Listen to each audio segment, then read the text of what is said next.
सार भगवंत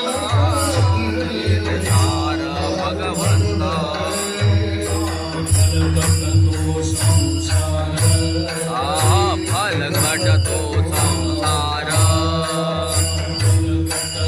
संसार सार भगवंत येते सार भगवंत येते सार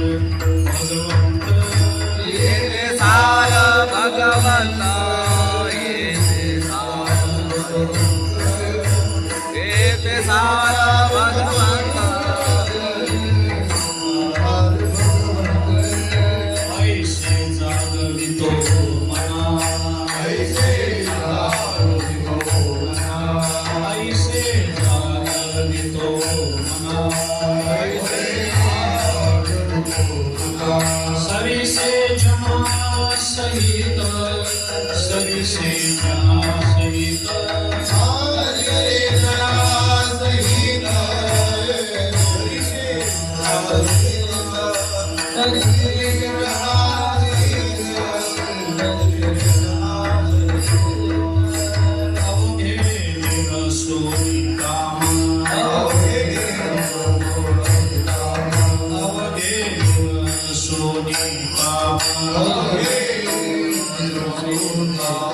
गावे नाम विठोबाचे द्यावे नाम विठोबाचे द्यावे नाम विठोबाचे द्यावे नाम विठोबाचे द्यावे नाम विठोबाचे द्यावे नाम विठोबाचे ऐसे जागवितो मना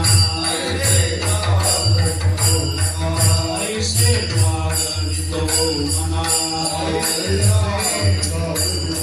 सरिसे जना सहित सरिसे जना सहित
भलकट तो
संसार येथे सार भगवंत ऐसे जागवितो मना सरीसे जना सहित जास्त जास्त हलवून अवघे निरसोनी काम घ्यावे नाम विठोबाचे ऐसे जागवितो मना सरीसे जना सहित तुका म्हणे देवा वेण केला क्षीण तो मिथ्या ऐसे जागवितो मना करीते सरीसे जना सहित विठ्ठला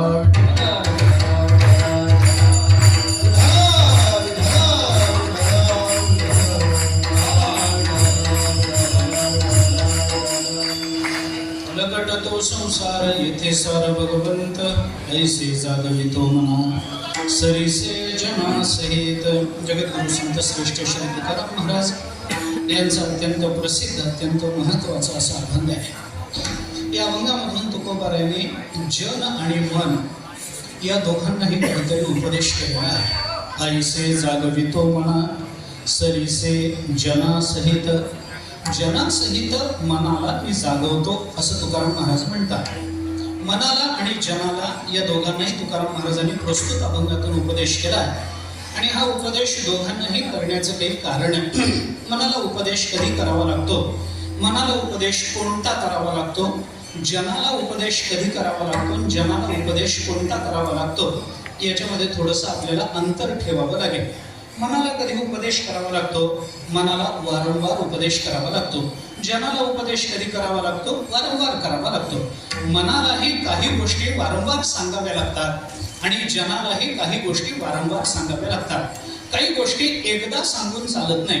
मी आपल्याला याचे 2-3 प्रमाण या संबंधामध्ये देतो आणि पुढे जातो. आपल्याला फार वेळ नाही, पण धावता विचार जर करायचा झाला तर काही गोष्टींचा उपदेश एकदा केला तरी चालू शकतो, पण काही गोष्टींचा उपदेश मात्र वारंवार करावा लागतो. वारंवार कितीदा करावा, याला बंध नाही, याला अंत नाही. जोपर्यंत त्या उपदेशाचा परिणाम आपल्या चित्तवृत्तीवर होत नाही, जोपर्यंत त्या उपदेशातल्या प्रतिपाद्य विषयाची अनुभूती आम्हाला त्या उपदेशातून प्राप्त होत नाही, तोपर्यंत आपल्याला तो उपदेश वारंवार करावा लागतो. मी आपल्याला 1-2 प्रमाण त्या संबंधामध्ये सांगायचे झाले तर देऊन जातो. आपल्याला सगळ्यांना पसायदान पाठ असेल अशी माझी अपेक्षा आहे, बरं का? पसायदान पाठ आहे ना? बस झालं, मलाही पाठ आहे थोडं. या पसायदानामध्ये ज्ञानोबराने आपल्या सद्गुरूंच्या चरणाजवळ वारंवार काही मागण्या मागितल्या आहेत आणि या मागण्या मागत असताना त्या मागण्यांची एक विशिष्ट रचना ज्ञानेश्वर महाराजांनी या पसायदानामध्ये केलेली आपल्याला दिसून येते.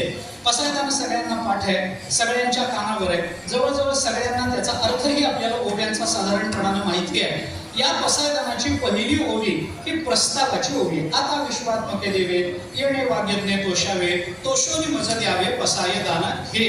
काय पाहिजे बाबा तुम्हाला, असं सद्गुरूंनी विचारल्यानंतर पहिल्या 2 ओव्यांमधून ज्ञानेश्वर महाराजांनी 6 मागण्या आपल्या सद्गुरूंच्या चरणाजवळ मागितल्या. आपल्याला माहितीये, जे खळांचे व्यंकटी सांडो, तया सत्कर्मी रती वाढो, भूता परस्परे पडो, मैत्री जीवांचे, दुरिताचे तिमिर जाओ, विश्वस्वधर्म सूर्य पाव, जो जे मानशील तो ते लाभो प्राणीजा.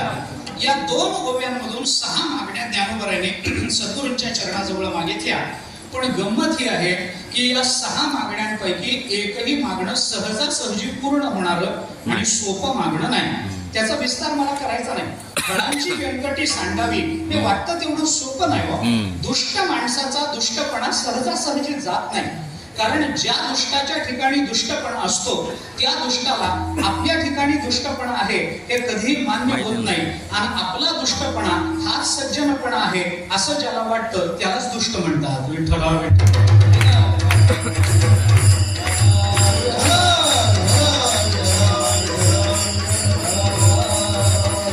म्हणजे त्याला जर आपला दुष्टपणा कळतच नसेल तर मग ती व्यंकटी सांडायची कशी?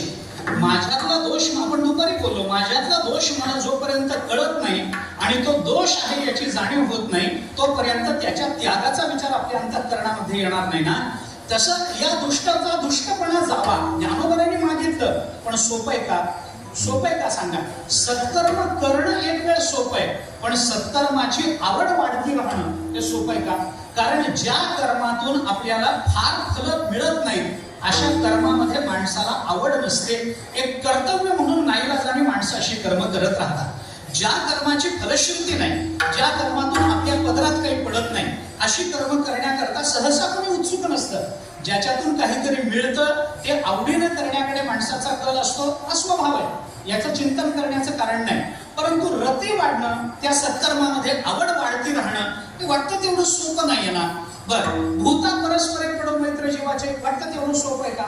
जीवाचं मैत्र परस्पर भूत मात्रांमध्ये निर्माण व्हावं कसं शक्य आहे महाराज? अरे, कुत्र्याला कुत्राच समजला पाहिजे, गाढवाला गाढव समजलं पाहिजे आणि माणसाला माणूसच समजलं पाहिजे, ही जगाची रीत आहे. आणि असं असताना सर्व भूत मात्रांबद्दल अंतःकरणामध्ये जीवाचं मैत्र निर्माण व्हावं हे सोपं आहे का सांगा? भल्या भल्यांच्या ठिकाणी हे मैत्र निर्माण होत नाही. ज्ञानोबारायाने पैठण क्षेत्रामध्ये रेड्याच्या मुखातून वेद वदवला. आपल्याला इतिहास सगळा माहिती आहे. हा वेद वदवण्याच्या पूर्वी ज्ञानोबारायांच्या परीक्षा झाल्या की नाही? मोठमोठ्या विद्वानांनी परीक्षा घेतल्या. त्या रेड्याच्या पाठीवर चापकाचे फटकारे मारले, ज्ञानोबारायांच्या पाठीवर ते वळ दिसले. इथे सगळे परीक्षा घेणारे सामान्य नव्हते. ज्ञानोबारायांना प्रश्न विचारणारे, ज्ञानोबारायांच्या शुद्धाशुद्धतेचा विचार करणारे सामान्य नव्हते. शास्त्री होते, पंडित होते, विद्वान होते, शास्त्रज्ञ होते, वैदिक होते, वेगवेगळे मोठ्या मोठ्या पदावरचे अभ्यासक ब्राह्मण होते. हे सगळे होते. या सगळ्यांची अडचण ही झाली की या सगळ्यांना तो रेडा म्हणूनच दिसला. कुणी त्याला रेड्या व्यतिरिक्त, अरे हा रेडा आहे, याचं नाव ज्ञान आहे, याला वेद वदवून दाखव याच्या मुखातून, हा असा आहे, त्याचं तू एकच आहेस का? त्या सगळ्यांना पंडित, शास्त्री, वैदिक, धार्मिक, धर्माभिमानी, शास्त्रज्ञ या सगळ्यांना तो रेडा दिसला. पण एकमेव ज्ञानोबाराय म्हणाले, अरे तो रेडा नाही, ज्ञानदेव म्हणे तोही माझा आत्मा. अरे तो रेडा नाही, तो माझा आत्मा आहे. हे म्हणणारे कोण होते? एकटे ज्ञानोबाराय. मग इतके शास्त्रज्ञ, पंडित, वैदिक, अभ्यासक यांना भूतमात्रांचं परस्पर मैत्र कधी जमलं नाही. तुम्हाला आम्हाला जमल का? भूता परस्परे पडो मैत्र जीवाचे ज्ञानोबारायांनी म्हणावं, ज्ञानोबारायांनी त्याचा अनुभव घ्यावा. अवघी भूते साम्य आली देखील म्या काही होती, विश्वास तो खरा मत पांडुरंग कृपेचा, हे तुकोबारायांनी म्हणावं. आणि चिमण्या अंगावर बसल्यावरच समाधान मानावं, हे तुकोबारायांनीच अनुभवावं. भूता परस्परे पडो मैत्र जीवाचे सोपं आहे का सांगा? सोपं नाही. तर त्याच्या पुढे चला, त्याचे दुरिताचे तिमिर जावं सोपं आहे का? हे मागणं पूर्ण म्हणा. विश्व स्वधर्म सूर्य पाहो, हे मागणं सोपं आहे का? सोपं नाही. बर, जो जे मानशील तो ते राहो प्राणीजा, सोपं आहे? असं कसं होईल? याच्यातलं कुठलंही मागणं सोपं नाही. बरं, अडचण अशी आहे, याच्यातल्या या 6 मागण्यांपैकी एकही मागणं सोपं नाही आणि सहजासहजी पूर्ण होणार नाही. हे 700 वर्षानंतर माझ्यासारख्या सामान्यातल्या सामान्य तुकार कीर्तनकाराला कळतं. तर मागणाऱ्या ज्ञानोबारायांना कळलं नसेल हे अवघड आहे. पण अवघड आहे म्हणून कळलं नसेल, कळलंच असेल तरी ज्ञानोबारायांनी मागितलं की नाही? मागितलं. पण ज्ञानोबारायांनी त्याची व्यवस्था करून ठेवली. ज्ञानोबारायांची क्रमसंगती इतकी विलक्षण आहे. ज्ञानोबाराय म्हणतात या 6च्या 6 मागण्या अवघड आहेत ना, मग या अवघडाला सोपं करायचं असेल तर माणसाच्या ठिकाणी काही विशेष सामर्थ्य निर्माण केलं पाहिजे. विशेष सामर्थ्य असेल तर अवघड गोष्ट सोपी होऊ शकते. सामर्थ्यहीन माणसाला सोपी गोष्ट सुद्धा अवघड असते आणि सामर्थ्य संपन्न माणसाला इतरांना अवघड वाटणारं सोपं होत जातं. मग ज्ञानोबारायांनी विचार केला, मग काय केलं पाहिजे जीवाच्या बाबतीमध्ये की ज्याला हे सगळं अवघड असणारं सोपं होईल. आणि मग ज्ञानेश्वर महाराजांनी या सगळ्या मागण्यांच्या मागोमाग ही सगळी मागणी, ह्या सगळ्या मागण्या सोप्या व्हाव्यात याच्याकरता एक विशेष मागणं आपल्या सद्गुरूंच्या चरणाजवळ मागितलं. या मागण्यांच्या पाठोपाठ ज्ञानोबाराय असं म्हणाले, वर्षत सकळ मंगळी ईश्वर निष्ठांची मांदियाळी अनवरत भूमंडळी भेट भूता. मी हे का बोलतो ऐका. ज्ञानोबारायाने आपल्या सद्गुरूंना मागितलं की हे सगळं जे अवघड आहे ना ते सोपं व्हायचं असलं तर एकच गोष्ट घडली पाहिजे, या भूतमात्रांना संत संगती प्राप्त झाली पाहिजे. दुसरं काही होणार नाही. जोपर्यंत संत संगती ईश्वरनिष्ठांची मांदियाळी या जीवमात्रांना भेटत राहणार नाही ना, तोपर्यंत खळांची व्यंकटी सांडू सोपं होणार नाही. संत भेटत राहिले पाहिजे. आता माझा मुद्दा एवढ्यावर संपत नाही. माझा मुद्दा थोडासा पुढे या ओबीमध्ये, ज्या ओबीमध्ये ज्ञानेश्वर महाराजांनी जीवाकरता म्हणून काही सामर्थ्याची अपेक्षा व्यक्त केली, त्या मागणीमध्ये ज्ञानेश्वर महाराजांनी या सगळ्या ईश्वरनिष्ठांच्या मांदियाळीनं एकत्रित येऊन काय करावं अशी अपेक्षा व्यक्त केली. पहिली अगदी सुरुवात ज्ञानोबाराय कशापासून? वर्षत सकळ मंगळी ईश्वरनिष्ठांची मांदियाळी. आणि या मांदियाळीने जमून काय करावं? अनवरत भूमंडळी भेटतू भूता. याच्यात या अनवरत या पदावर मला जोर द्यायचा. अनवरत म्हणजे वारंवार, सारखं, पुन्हा पुन्हा या जीवमात्रांना या ईश्वरनिष्ठांच्या मांदियाळीने भेटत राहिलं पाहिजे. बर, भेटत राहून काय केलं पाहिजे? काय केलं पाहिजे? मी पुन्हा अनवरत शब्दाकडे आपलं लक्ष वेधतो. वर्षत सकळ मंगळी ईश्वरनिष्ठांची मांदियाळी अनवरत भूमंडळी भेटतू भूता. या ओवीमध्ये दोन क्रियापद आहेत. वर्षतू, भेटतू, दोन क्रियापद आहेत ना. या दोन्हीकडे अनवरत पद लावलं पाहिजे. या जीवाला या संतांनी वारंवार भेटलं पाहिजे. या जीवाला या संतांनी वारंवार उपदेश केला पाहिजे आणि या जीवाला या संतांनी वारंवार सकळ मंगळाचा वर्षाव या जीवावर केला पाहिजे. का केला पाहिजे? आता याची प्रमाण मी आपल्याला देतो, ऐका. याने एकदा भेटून चालणार नाही, वारंवार भेटलं पाहिजे. वारंवार जीवाला काहीतरी सांगितलं पाहिजे, पुन्हा पुन्हा पुन्हा पुन्हा सांगितलं पाहिजे. मी आपल्याला अधिक प्रमाण देतो. थोडंसं उपनिषदामध्ये जर आपण गेलो तर श्वेतकेतू हा 12 वर्ष आपल्या गुरूंच्या घरी राहून विद्या संपन्न, विद्या प्राप्त करून घेऊन घरी आला. घरी आल्यानंतर वडिलांनी त्याला विचारलं, काही प्रश्न विचारले. त्यांनी सांगितलं अमुक अमुक मला शिकवलं, हे शिकवलं, ते शिकवलं. वडिलांनी विचारलं, बाबा रे तुला असं काही शिकवलं का की जे एक जाणल्याने सगळं जाणता येतं, असं काही शिकवलं का? त्यांनी सांगितलं असं काही मला माझ्या गुरूंनी शिकवलं नाही. मग उद्दालकाने विचारलं, वडिलांनी विचारलं, श्वेतकेतूला का रे तुझ्या गुरूंनी असं तुला शिकवलं नाही? आजचा विद्या श्वेतकेतू असता तर तो म्हणाला असता आमच्या गुरुजींनाच येत नसत म्हणून मला शिकवलं नसतं. पण तो श्वेतकेतू होता, ते उद्दालक होते.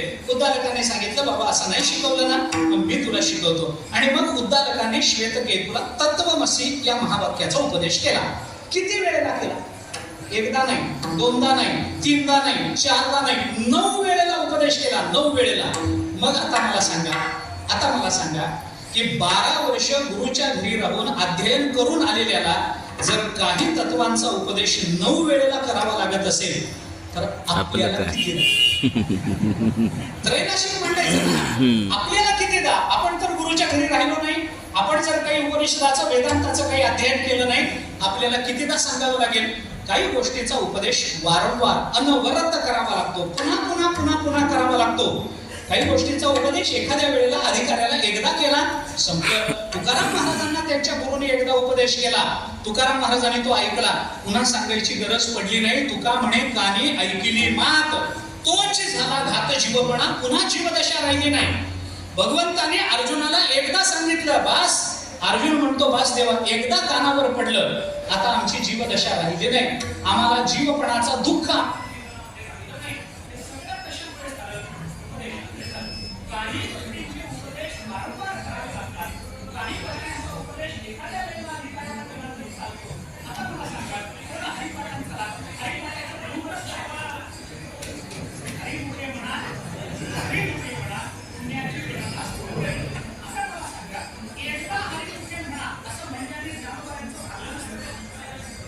सांगितला मनाने काय विवेक करावा, फलकट काय आहे आणि सारमपणा काय आहे हे आपल्याला कळलं पाहिजे. योग्य आणि अयोग्य, सत्य आणि असत्य याचा निवाडा माणसाला आपल्या जीवनामध्ये करता आला पाहिजे. सगळंच सत्य असं मानता येत नाही आणि सगळंच असत्य मानून या जगतामध्ये चालता येत नाही. वेदांताच्या दृष्टीने विचार केला तर 3 आपल्याला भूमिका वेदांतामध्ये किंवा दर्शनशास्त्रामध्ये दिसून येतात. सगळंच सत्य मानणारा एक विचार आहे, सगळंच असत्य मानणारा एक विचार आहे आणि काही सत्य आणि काही असत्य मानणारा तिसरा विचार.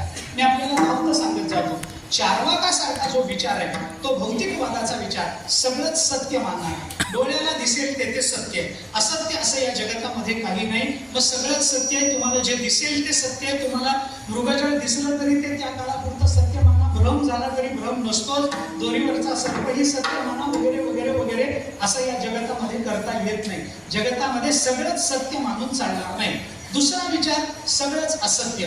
बौद्ध दर्शनाचं तत्वज्ञान जर आपण बघितलं, शून्यम शून्यम असं तत्वज्ञान त्यांनी सांगितलं. इथं सत्य म्हणून टिकणारं काही नाहीये, काहीच इथे टिकत नाही. मग तिसरा विचार करा, सगळंच सत्य नाही, सगळंच असत्य नाही. बरं, सगळंच असत्य मानावं तर हे असत्य आहे हे सांगणं तरी सत्य आहे का असत्य? जर सगळंच असत्य आहे तर सांगणारा सत्य आहे का असत्य आहे? त्यांनी सांगितलेलं सत्य आहे का असत्य आहे? सत्य म्हणून स्वीकारावंच लागेल की नाही आपल्याला? मग सगळंच असत्य मानता येत नाही, सगळंच सत्य मानता येत नाही. मग काही सत्य माना, काही असत्य माना. हा विचार कोण? हे आपले संत, आपला वारकरी संप्रदाय. सगळंच सत्य मानू नका, सगळंच असत्य मानू नका. काही सत्य आहे, काही असत्य आहे. ब्रह्मसत्य जगन्मिथ्या जीव ब्रह्मैव नापरः.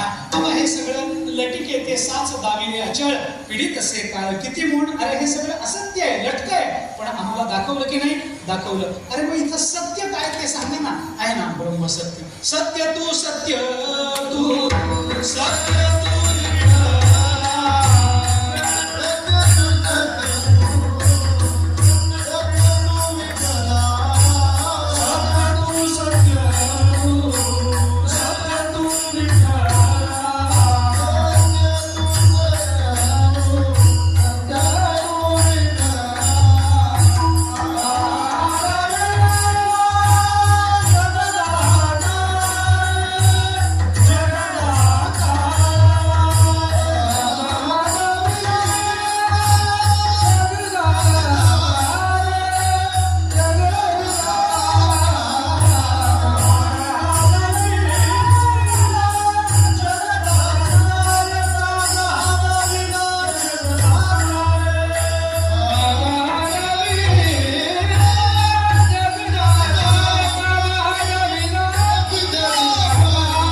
तू सत्य तू विठ्ठला. कागा हा दाविला जगदाकार. म्हणजे जगदाकार हा असत्य आहे, तो आम्हाला कशाला दाखवला? सत्य फक्त तूच आहेस देवा, तू, तुझं नाम सत्य. सत्य साच खरे अवघाचे आकार ग्रासियला काळे एक ते निराळे हरीचे नाम. भगवंताचं नाम सत्य आहे. भगवंताचं नाम भगवान स्वरूप हे सत्य आपल्याला मानलं पाहिजे. दुसरं काहीही सत्य नाही. आपण स्तंभ पर्यंतम सर्व मायामयम जगत सत्यम सत्यम पुनः सत्यम हरे नामैव केवलम. जगद्गुरु शंकराचार्य आपल्याला सांगतात फक्त भगवंताचं नाम तेवढं सत्य आहे. हरे नामैव केवलम सत्यम. केवळ हरीचं नाम हे सत्य आहे. परमात्मा सत्य आहे. बाकी त्याला सोडून दुसरं काहीही सत्य नाही. हे आपल्याला सत्य आणि असत्य याचा निवाडा करायला तुकाराम महाराजांनी आपल्याला सांगितलं. कशा करता? कारण सत्य आणि असत्य याचा निवाडा सगळ्यांना करता येत नाही. भले भले याच्यामध्ये भ्रमित झाले, भले भले दर्शनकार याचा निवाडा करू शकले नाही, पण ज्ञानोबाराय तुकोबारांनी मात्र आपल्याला सत्य आणि असत्य याचा निश्चित निवाडा आपल्याला करून दिला. काय सत्य आहे, काय असत्य आहे, सत्य असत्य अशी ग्वाही कुणाला केलं? तुकाराम महाराजांच्या अवताराच्या भूमिका सांगत असताना तुकाराम महाराज आपल्या अवताराचं चिंतन सांगताना सांगतात, आम्ही इथे येऊन काय केलं? सत्य असत्याशी मन केले ग्वाही. मला पुन्हा मन या शब्दावर जोर द्यायचा आहे. ग्वाही देणारं कोण असतं? हे सत्य आहे आणि हे असत्य आहे. याची ग्वाही कोण देतं? तुकाराम महाराज म्हणतात मन हे ग्वाही देतं. म्हणून तुकाराम महाराजांनी मनाला असं सांगितलं, फलकट तो संसार. हा विचार कर, येथे सार भगवंत हा विचार कर. आणि सार आणि फलकट या दोन्हीचा विचार झाला की साराकडे आपल्याला प्रवृत्त होता येतं. कारण या जगतामध्ये सगळंच कळत नाही. सार आणि असा इतकं एकरूप होऊन गेलं या जगतामध्ये. जगतातलं नेमकं खरं काय आहे आणि जगतामध्ये नेमकं खोटं काय आहे हे कळत नाही. आपण सहजासहजी फसवली जाणारी माणसं होतो. वारीला आलो तरी आपण फसवले जातो. आपण व्यवहाराला बाजारपेठेत गेलो तरी फसवले जातो. बरं, आपणच फसवले जातो असं नाही, भले भले फसवले जातात. भले भले एक काटा मारणारे किती सहजतेने फसवून जातात.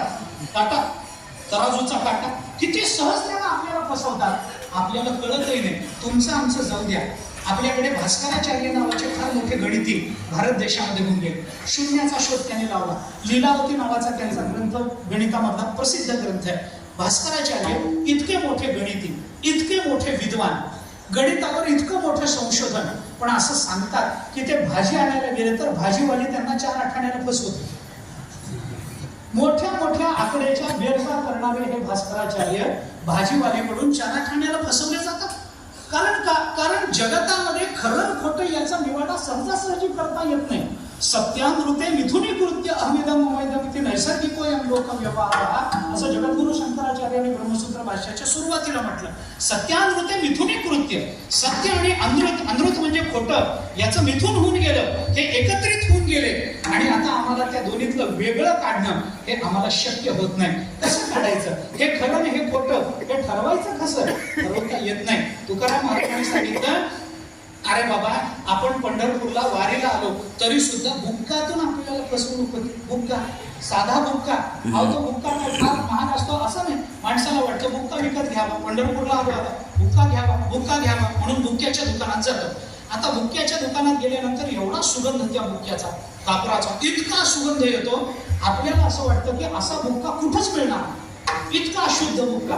कीर्तन त्या ह्याला विचारलं, दुकानदाराला विचारलं, हा बुक्का शुद्ध आहे का? तो म्हणतो असा बुक्का तुम्हाला कुठंच मिळणार नाही, पंचक्रोशीत मिळणार नाही, घेऊन जा. मी तुम्हाला सांगतो, घेऊन जा तुम्ही बुक्का, काय झालं तर परत आणून द्या. आता कुठून आणून द्या, कुठून आणून द्या? माणसाला विश्वास बसतो, माणूस त्या बुक्क्याच्या वासाला भुलतो आणि किलोभर बुक्का विकत. आता किलो काय करायचं? 1 बोट लावायचं, 1 बोट रोज, याला किलोभर बुक्का काय करायचा आहे? पण माणसाला वाटतं राहू द्या, लागेल आपल्याला लागेल, आणि तो पुरतो, शेवटपर्यंत पुरतो.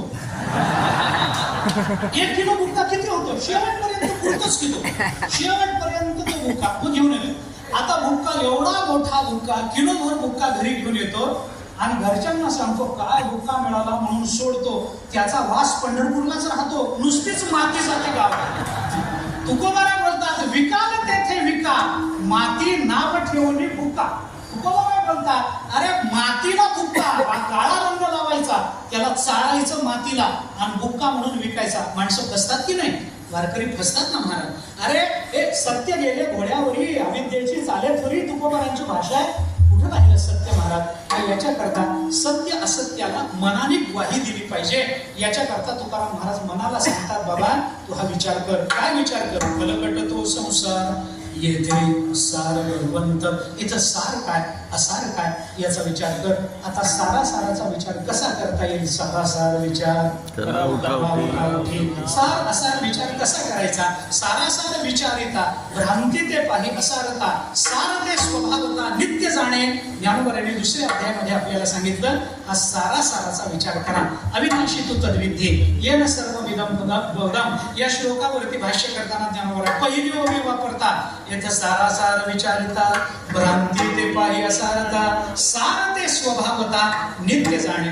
जे नित्य आहे ते सार आहे आणि बाकी जे अनित्य आहे ते फलकट आहे. कसं ओळखायचं? ज्ञानोबरांनी काही दृष्टांताने याचा विचार आपल्याला सांगितला. संसाराला फलकट म्हणण्याची कारण काय? अनेक कारण आपल्याला देता येतील. तो परिच्छिन्न आहे म्हणून नष्ट होणार आहे, तो काय परिवर्तनशील आहे म्हणून नष्ट होणार आहे, त्याच्या ठिकाणी दृश्यमानता आहे म्हणून तो मिथ्या आहे, फलकट आहे, तो कधी ना कधीतरी संपणार आहे म्हणून त्याला फलकट माना.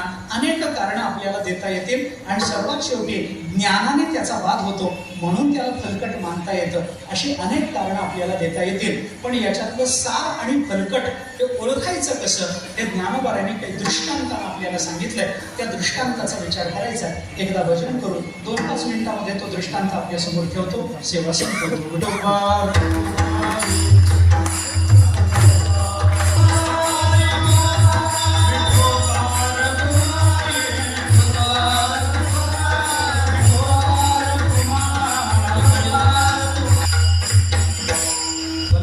संसार येथे सार भगवंत ऐसे जागवितो मना सरिसे जना सहित.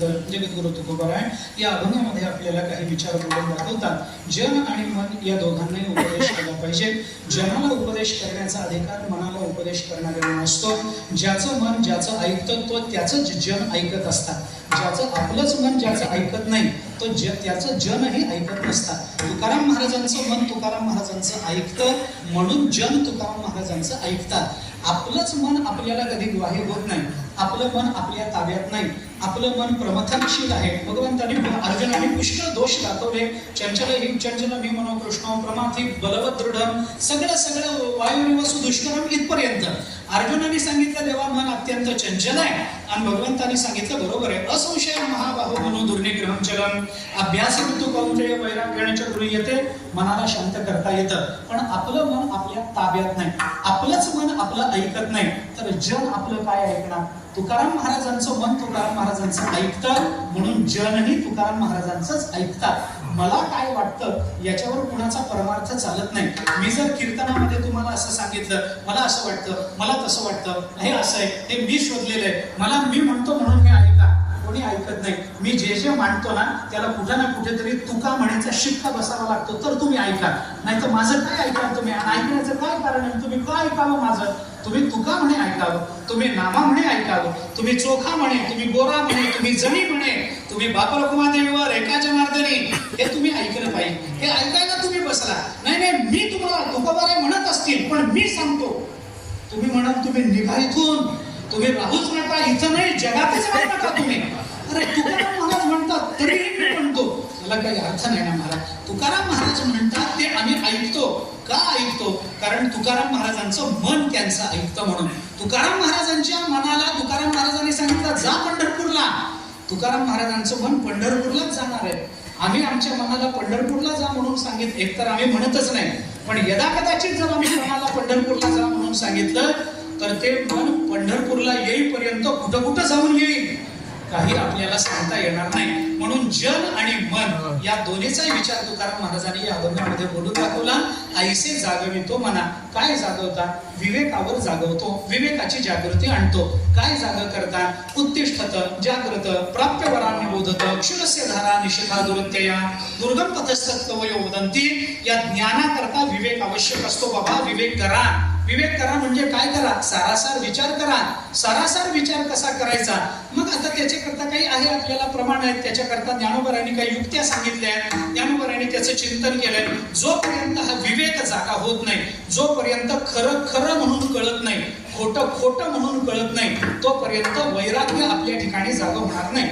विवेकाशिवाय वैराग्य निर्माण होणार नाही. अहो असं आहे, योग वासिष्ठांनी चिंतन करताना असं सांगितलं, बिभत्स विषय दृष्ट्वा को नाम न विरज्यते सताम उत्तम वैराग्यम विवेकादेव जायते. संतांच्या ठिकाणी असणारं उत्तम वैराग्य हे कुठून आलेलं आहे? ते विवेकातून आलेलं आहे. नाहीतर बिभत्स विषय दिसला की त्याग करायला सगळेच तयार असतात. अहो रस्त्यावर घाण पडलेली आहे, माणसं बाजूने निघून जातात, म्हणजे काय वैराग्य असतं काय?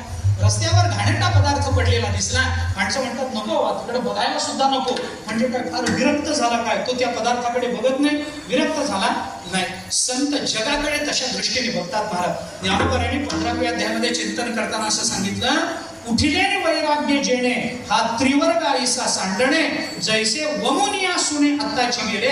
हे ज्ञानोबरांनी 15व्या अध्यायामध्ये वैराग्याचं रूप म्हणून आपल्या समोर मांडलं. याचा जर विचार केला तर हे वैराग्य ज्या विवेकातून निर्माण होतं, तो विवेक सहजासहजी निर्माण होत नाही. विवेक आणि वैराग्य एकत्रितच येतात. चांगलं वाईट कळणं याला विवेक म्हणत नाही. ऐका, विवेकाच्या मर्यादा आपण लक्षात घेतल्या पाहिजे. चांगलं आणि वाईट या दोन गोष्टी आम्हाला कळत नाहीत का? कळतात ना. मी किती उदाहरणं तुम्हाला सांगू. जाऊ दे, आता पुन्हा तेच उदाहरण क्षमा मागून देतो. बिडी ओढणाऱ्याला, तंबाखू खाणाऱ्याला तंबाखू खाणं वाईट आहे हे कळत नसतं का? मग विवेकी म्हणावं की नाही त्याला? हे कळतं की नाही? तंबाखू खाणं वाईट आहे हे कळतं की नाही? खाणाऱ्याला कळतं ना, तरीही तो खातो. मग तरीही आम्ही त्याला विवेकीच म्हणायचं आहे का? हा विवेकी माणूस आहे, तंबाखू खातो म्हणता का? म्हणू शकत नाही आपण. मग त्याला कळतं तरी तो विवेकी का नाहीये? कारण नुसत्या कळण्यावर विवेक अवलंबून नसतो. ऐका, नुसत्या कळण्यावर विवेक अवलंबून नाही. मला कळालं, अरे ते कुणालाही कळतं, ते कुणालाही कळतं. चांगल्या वाईटातला फरक कुणालाही कळतो. तंबाखू खाणं, सिगारेटी ओढणं वाईट आहे हे सिगारेट ओढणाऱ्याला कळतच असतं. कशावरून कळतं? कारण त्याचा मुलगा सिगारेट ओढायला लागला तर तो मुलाला सांगतो हे चांगलं नाही. आणि तुला तुझी बुद्धी कुठे गेली होती? तुझ्या वेळेला तुझी बुद्धी कुठे गेली होती? मुलगा जर तंबाखू खायला लागला तर तंबाखू खाणारा बाप मुलाला म्हणतो का अरे खात जा, तू मी मिळून खाऊ म्हणतो का? तो म्हणतो अरे हे खाऊ नको, हे चांगलं नसतं. पण बाबा तुम्ही खाताच आहात ना. पण त्या वेळेला ते कळत नाही.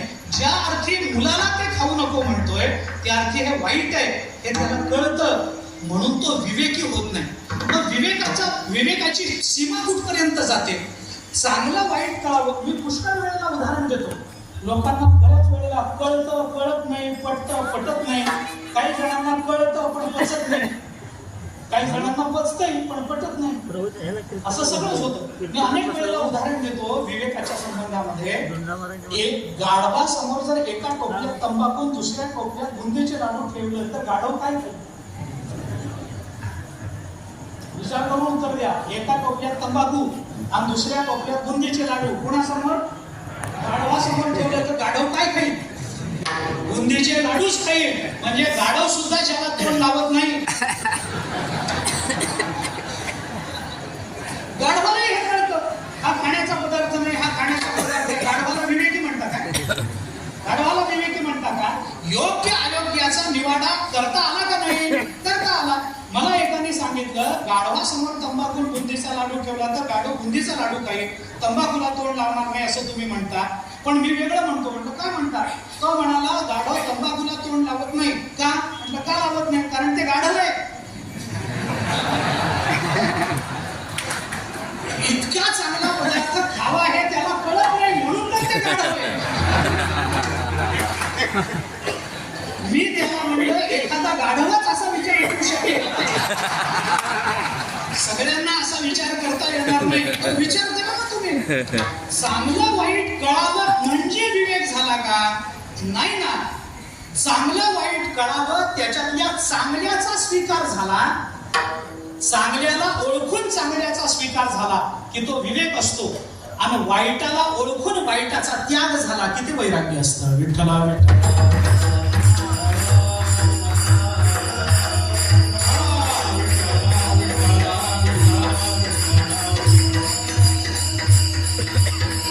विवेक हा नेहमी स्वीकारात परिवर्तित होत असतो आणि वैराग्य हे नेहमी त्यागात परिवर्तित होत असतं. लक्षात ठेवा.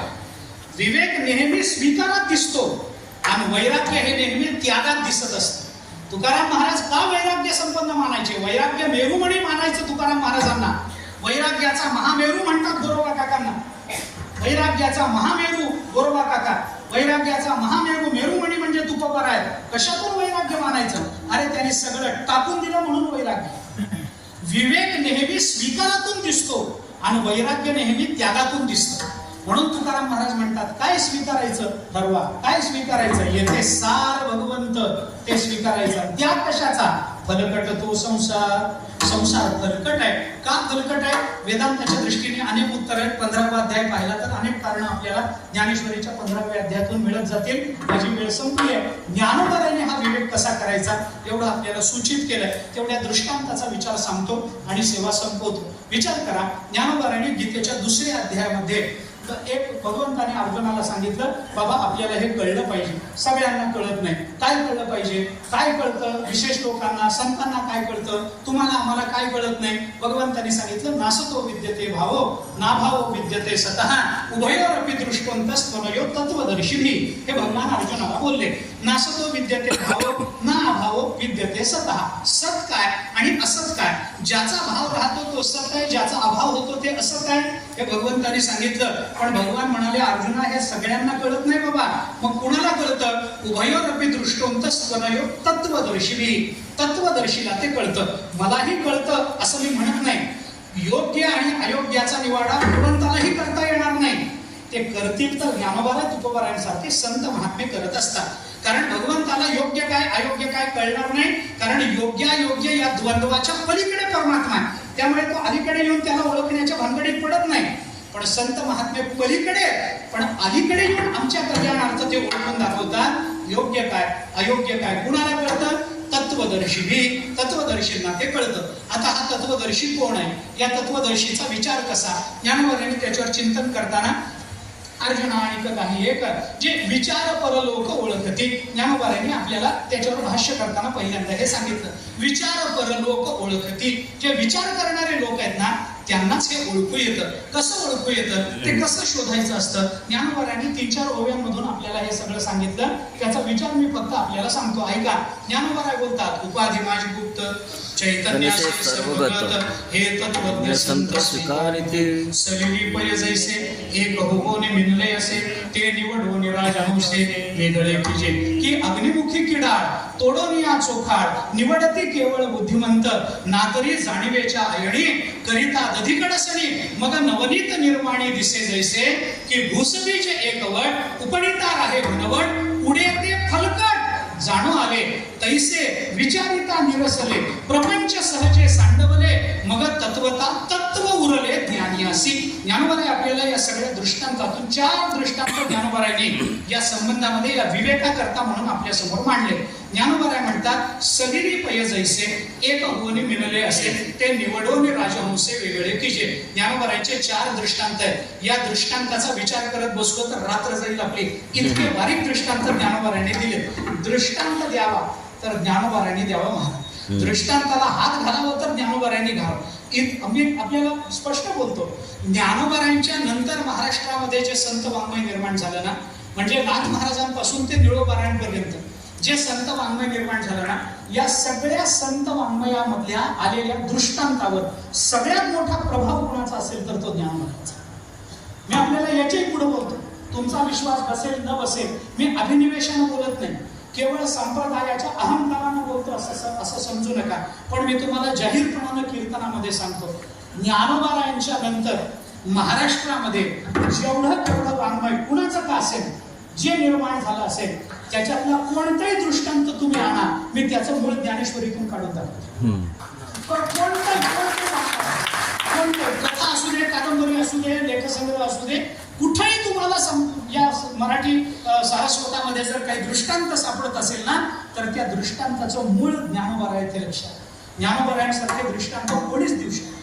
तपे विण दैवत जिथल्या विण प्राप्त भुजे विण हित कोण सांगे ज्ञानदेव सांगे आणि कैसे सांगे दृष्टांताची मात करून सांगे. हे ज्ञानोबाराय. विचार करा ज्ञानोबारायांसारखा दृष्टांत कोणी देऊ शकत नाही. ज्ञानोबारायांनी 4 दृष्टांत दिले. विवेक करायचा आहे ना सत काय असत काय ओळखायचं आहे ना 4 दृष्टांतानं ज्ञानोबाराय बोलतात. कसं काढावं लागतं त्याच्यातून अरे हे एकत्रित होऊन गेलं ना मग वेगळं कसं करायचं. ज्ञानोबाराय सांगतात उपाधी माझी गुप्त चैतन्य असे सर्वगत हे तत्वज्ञ संत स्वीकार. उपाधीमधलं चित्तत्व आपल्याला बाजूला काढणं हे फक्त संतांना कळतं. कसे संत बाजूला काढतात 4 दृष्टांत ज्ञानोबारायांनी. सलिले पय जैसे एक होऊन मिनले असे ते निवडून राजहंसे वेगळे कीजे. दूध आणि पाणी एकत्रित करून जर राजहंसासमोर ठेवलं आता राजहंस काळा करून आम्ही बघितला त्याच्या ठिकाणी अशी काही शक्ती आहे निरक्षर विवेक आहे असं सांगतात आम्ही मानत आलेलो. ज्ञानोबारायांनी 2-3 ठिकाणी हा दृष्टांत दिला. मला लांबवायचं नाही पण सलिली पय जैसे पाणी आणि दूध एकत्रित झालं केलं आणि राजहंसाच्या समोर ठेवलं. आताच्या राजहंसासमोर एकत्रित करून ठेवायचं कारणच नाही. जसं आलं तसं ठेवलं तरी काही इलाजच नाही. पण ते जर एकत्रित करून राजहंसाच्या समोर ठेवलं तर राजहंस त्याच्यातलं बरोबर दूध काढून घेतो आणि पाणी म्हणून पाणी बाजूला टाकून देतो. तैसे विचारिता निरसेल. आता हे सगळा संबंध तिथे आहे. हे अशा पद्धतीनं एकत्रित झालेल्यातून सार कसं बाजूला काढायचं. राजहंस जसं दूध आणि पाण्यातून दूध बरोबर काढून घेतो. आता राजहंसाला ताकद नाही माशाजवळ ही ताकद. पाण्यातला मासा असतो ना त्याच्याजवळ ही ताकद त्याच्याजवळ. तुम्ही ज्या पाण्यामध्ये मासे राहतात त्या पाण्यामध्ये दूध टाकावं ते मासे बरोबर दुधाचा अंश काढून घेतात आणि पाण्याला तसंच ठेवतात. पण मासाला नाही आम्ही निरक्षर विवेक राजहंसा.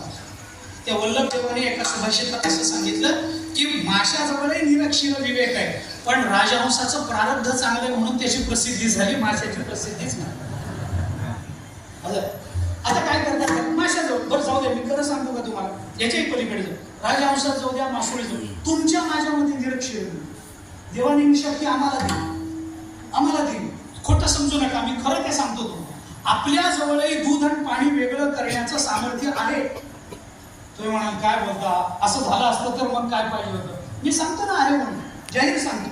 कशावरून त्याचं कारण सांग. दूध आणि पाणी एकत्रित करून पिऊन घ्या. दूध पचतं आणि पाणी शू वाटी बाहेर वेगळं झालं का नाही? वेगळं करणं एवढंच महत्वाचं आहे का नाही? पाणी पाय पडलं आणि दूध पचून गेलं, त्याला सांगितल्याशिवाय विवेक. आमच्याही ठिकाणी आहे, आम्ही आमचे सामर्थ्यच ओळखलं नाही असं काय? ज्ञानोबाराने दृष्टांत दिला, सलिनी पै जैसे एक होणे विनले असे ते निवडोने राजहंसे वेगळे कीजे. दुसरा दृष्टांत ज्ञानोबारांना एका श्रोतेने विचारला, होते राजहंस आम्ही कधी बघितलाय, तो वेगळं करतो असं म्हणतात, कवी कल्पना असेल, आम्हाला काय माहिती, आमच्यातला दृष्टांत द्या ना. ज्ञानोबाराय म्हणाले, ठीक आहे बाबा, तुमच्यातला दृष्टांत देतो. काय करतो तू? कोणत्या क्षेत्रात आहे? त्यांनी सांगितलं, मी सोनार आहे. सोनार आहे ना? मग ज्ञानोबाराय म्हणाले, बस तुला दृष्टांत देतो. ज्ञानोबारायांनी दृष्टांत दिला की अग्निमुखी किडाळ तोडोनिया चोखाड निवडती केवळ बुद्धिमंत. सोनाराला बुद्धिमंत असा शब्द वापरला. सोनारासारखा बुद्धिमान माणूस. सोनाराला वाचक शब्द ज्ञानोबारायांनी वापरला, बुद्धिमंत. का बुद्धिमंत? तो खरंच बुद्धिमंत असतो. खरंच बुद्धिमंत. सोनार दादा खरोखर बुद्धिमंत. कारण तो काय करतो, आता कीर्तनात सांगू नये, आपण जेव्हा त्याच्याकडून एखादा दागिना घेतो ना, तेव्हा त्या दागिन्यामध्ये सोन्याचा दागिना आहे, आपण त्याच्याकडून घेतला. नुसत्या सोन्याचा दागिना होत नाही, त्याच्यामध्ये तांब पितळ मिसळा बघा. तो तांब पितळ त्याच्या दागिन्यामध्ये मिसळतोच, पण मिसळलेल्या तांब्याला सोन्याच्या भावानं आपल्याला मिळतो. बरोबर आहे का? आपण दागिना घेताना सोन्याचा घेतो, त्याच्यातलं तांब वेगळा काढा म्हणतो का? नाही. या दागिन्याची किंमत किती? 2 लाख. घेऊन टाका. 2 लाख आपण दिले, त्या दागिन्यातल्या पितळ्याला तांब्याला सुद्धा सोन्याच्या भावानं विकत घेतला. पण जेव्हा हाच दागिना आपण त्याला परत करायला जातो, तो म्हणतो घट काढावी लागेल याच्यातली, घट काढावी लागेल. मग काय करा, ते तापवा. मग त्याच्यातलं ते बाकीचं हिणकस जळून जातं आणि नुसतं शुद्ध सोनं राहतं. तो तेवढंच विकत. आपल्याला विकताना तो तांब सुद्धा सोन्याच्या भावाने विकत घेतो, पण आपल्याकडून विकत घेताना तो मात्र तांबन पितळ बाजूला काढून नुसतं सोनं विकत घेतो. याला म्हणतात बुद्धिमान. म्हणून ज्ञानोबाराय म्हणतात, हे निवडती केवळ बुद्धिमंत. आता ज्ञानोबारायांनी दिलेला दृष्टांत काय? अग्निमुखी किडाळ तोडून या चोखा. अग्नीमध्ये जेव्हा दागिना घातला जातो, तेव्हा अग्नी काय करतो, त्याच्यातलं सोनं बाजूला काढतो आणि हिणकस मिसळलेला कचरा हा जाळून टाकतो. असं जसं वेगळं करता आलं पाहिजे, तसं आम्हाला फलकट तो संसार येथे सार भगवंत वेगळं करतात. ठीक आहे. एका बाईने विचारला, अहो ते आम्ही इतके गरीब आहोत, आता सोनं घेणं शक्य नाही, आम्ही कधी सोन्याचा दागिना विकत घेतला नाही, आणि तुम्हीच घेतला नाही असं नाही, आता कोणालाही घेणं शक्य नाही. एवढे भाव वाढले त्या सोन्याचे. सोन्याचा दागिना आम्ही घेतला नाही, तुम्ही सोन्याचा दृष्टांत दिला, पण आम्ही कधी सोनार दादाच्या आतल्या खोलीत जाऊन तो कसा सोनं जाळतं बघितलं नाही, आम्हाला कळत नाही. वेगळं कसं करायचं सांगा ना. त्या माऊलीनं ज्ञानोबारांनी विचारलं, आई तुम्ही काय करता? ते म्हणाले, मी गृहिणी, घरामध्ये काम करते. ज्ञानोबारांनी सांगितलं, बसा आई, तुमच्याकरता दृष्टांत देतो. ज्ञानोबारांनी तिसरा दृष्टांत दिला, जाणीवेच्या आयणी करिता दधी कडसणी मग नवनीत निर्वाणी दिसे जैसे. ज्ञानोबाराय घरातल्या स्त्रीला दृष्टांत देतात. ताक करताना ती स्त्री घुसळण करते आणि त्याच्यातलं ताक बाजूला काढते आणि लोण्याचा गोळा जसा बाजूला काढते ना, तसं आम्हालाही येथे सार असणारा भगवंत त्या फलकट ताकातून बाजूला काढता आला पाहिजे. फलकट तो संसार येथे सार भगवंत. एक जण उठून उभा राहिला. तो म्हणाला, अहो त्या बायका करतात, आमचं लग्न झालं नाही, ते दूध ताक कसं करायचं, लोणी कसं काढायचं आम्हाला माहिती नाही, आम्ही काय करावं? ज्ञानोबाराय म्हणाले, दादा तुम्ही काय करता? ते म्हणाले, महाराज मी शेतकरी आहे. ज्ञानोबाराय म्हणाले, बसा दादा तुम्हाला दृष्टांत सांगतो. ज्ञानोबारायांनी त्याला दृष्टांत सांगितला की भूस बीज एकवट उपणिता राहे घनवट उडोते फलकट जाणो आले. ज्ञानोबाराय म्हणाले, जेव्हा बी आणि फुलकट हे सगळं एकत्रित झालेलं असतं, सार आपण वेगळी करतो, तांदूळ वेगळा करतो, हे जेव्हा फलकट आणि बी एकत्रित झालेलं असतं, तेव्हा शेतकरी काय करतो? आता ते मशीन निघालं, अमुक निघालं, तमुक निघालं, पण शेतकरी काय करतो? वाऱ्याला आडवा समांतर उभा राहतो आणि वाऱ्याच्या दिशेनं कोपलीमध्ये बी आणि फलकट घेऊन वाऱ्यावर सोडतो. वारा फलकट उडवून देतो आणि बी मात्र खाली शिल्लक राहतं. उपणिता आहे घनवट उडो ते फलकट जाणू आले. जे उडून गेलं ते फलकट आहे आणि खाली जे शिल्लक राहिलं त्याला आपल्याला बीज सत्य असं म्हणता येतं. आता असं आहे, भागवतामध्ये याचा विचार आहे, आदावंतेच मध्येच सृज्यात सृज्यम यदन्विया पुनस्तत् प्रतिसंग्रामे यत शिष्ये तदेव सत.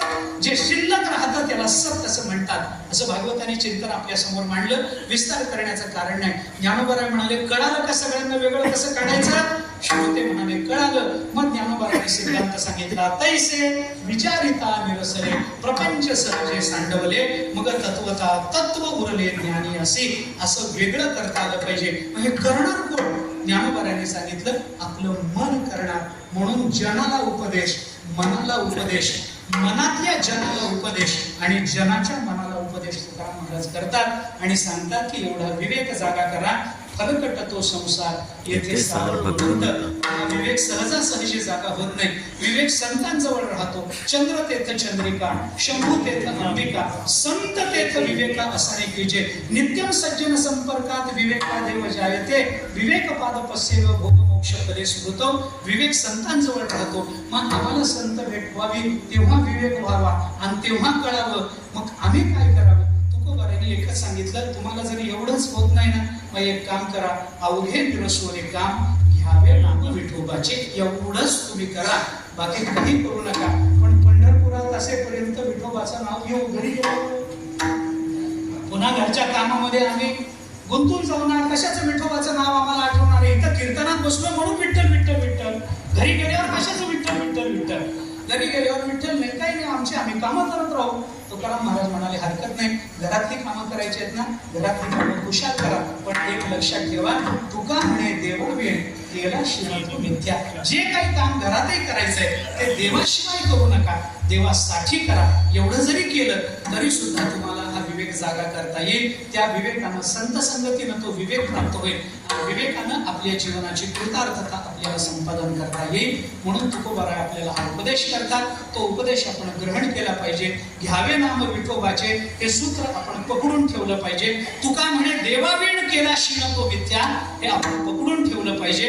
घरातली पोळी करताना सुद्धा देवा करता करते असा भाव ठेवला पाहिजे. शेती करताना देवा करता करतो. पूजा करताना देवा करता, जेवण करताना देवा करता जेवण करतो असा विचार करून प्रत्येक खास जर आपण ग्रहण केला तरी सुद्धा तुकाराम महाराज म्हणतात त्या परमार्थानं आपलं जीवन उजळून निघेल. आणि तसं जीवन उजळून निघण्याकरता तुकोबारायांच्या ज्ञानोबारायांच्या शब्दाला अनुसरून आपल्याला अनुगमन करता आलं पाहिजे. अनुसरून आपल्याला त्यांच्या मागे जाता आलं पाहिजे. तसं त्यांच्या मागे जाण्याची सद्बुद्धी सामर्थ्य संतांनी तुम्हाला आम्हाला द्यावं याच्याकरता त्यांच्या चरणी प्रार्थना करू.